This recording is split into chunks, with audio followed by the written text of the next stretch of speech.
Hi, this is Julian coming to you with MOBAFire. I'm here joined by NintendudeX, a good game university. How are you doing today, Nintendude? A little sad after loss, but overall I'm doing well. Yeah, it's a tough loss, especially that last one. Can you sort of run us through, beginning of Champion Select, what you guys were kind of thinking? You picked Trundle, which you said earlier on Twitter today that you were going to give them Trundle, and the people wanted Trundle, so that you gave it to them. Can you kind of go through the picking? Well, I surely delivered with the Trundle. I actually wasn't expecting to pick it, but the way the bans went, we knew we needed to get rid of certain champions, and one of them was Xin, because Zane's just a monster on Xin with initiation and whatnot, and that's not what we wanted to deal with, because we really wanted to run Twitch against them. That's why we banned MF, and we forced Cop into playing Ezreal. That's why we picked the Twitch. So they banned Elise and Olaf. Those are the other two junglers that kind of came in prepared to play this week. So really, it was kind of a gray area from there. I played Nocturne yesterday, didn't have a great day with it. And Trundle was something we were messing around with the week before in scrims, and it was actually going really well, and I knew we were picking Twitch, so I was like, alright, let's play Trundle, let's give it a shot, and it worked well. So basically, we tried to ban out a little bit at Voyboy, a little bit at Saint, and then picked from there, and I think it worked in our favor. We just didn't quite close it out. Yeah, definitely, for sure. Now, as far as the Trundle pick, can we see more out-of-the-ordinary picks coming through this season?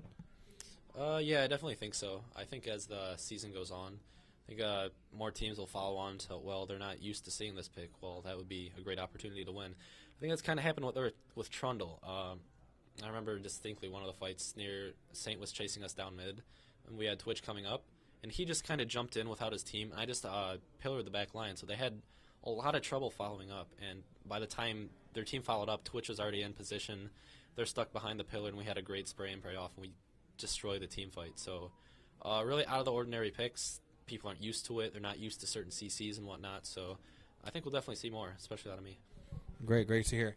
Now, LCS is kind of a different format when it comes down to esports and League of Legends. Last year and the previous year, we would see it at MLG. We saw it at IPL, everything like that.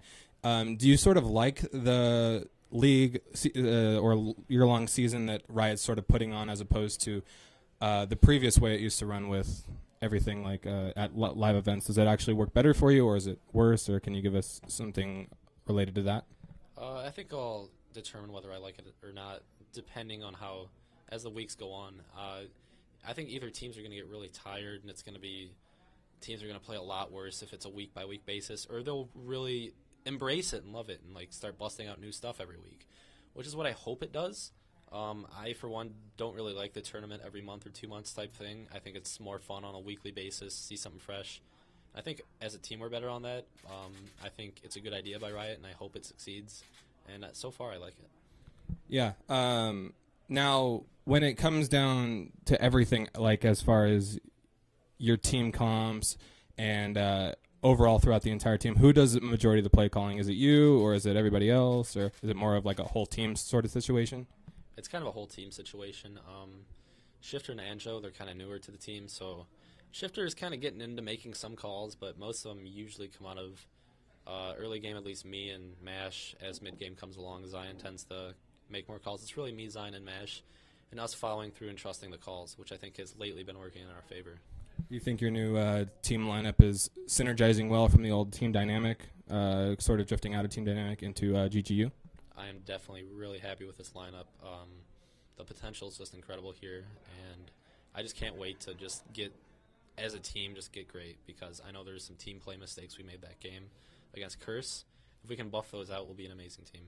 Yeah, especially since the synergy of Curse is a little bit, it's a little bit higher, and they've been playing together for so long. Especially the only recent add was Voyboy. But sort of going away from that whole situation, Riot's sort of helping you guys out as far as money and stuff like that. You guys are planning on getting a team house out here. Do you think that Curse, since they are flying in every week, or TSM, do you think that's actually going to hinder them in their play, as opposed to if they were to live locally, sort of coming to Riot every week? I don't think that's going to hurt them too much. Obviously, they have the experience curve on everybody. I don't think it should hinder them too much. I guess if you look at it from point of view, it might hinder them as teams get better. I know Complexity and Marn either have a house or an apartment already, so they're going to be making strong appearances. I think once we finalize what we're doing, will be definitely a lot stronger. So I don't think the travel is going to hurt them. I just think as teams get better, they might not shine as bright. Good. Well, I want to thank you for the interview. Is there anybody where we can find you, or do you want to give any shout-outs, sponsors, anything like that? Okay, definitely. I want to give shout-outs. First to facebook.com/GoodGameUniversity. I think we also have a Twitter, same /GoodGameUniversity. I guess I'll shout out myself, twitter.com/NintendudeX. You can find me there. Shout out to all my teammates of GGU, as well as Hexo, our manager. Hi, Mom. Hi, Dad. You'll probably dig up this interview and embarrass me for it. So that should be it. All right. Thank you very much, Josh. I really appreciate the interview. This is Julian coming to you with SoCal Esports and MOBAFire. You can find all of our interviews at MOBAFire.com. MOBAFire TV is sponsored by Origin and Razer.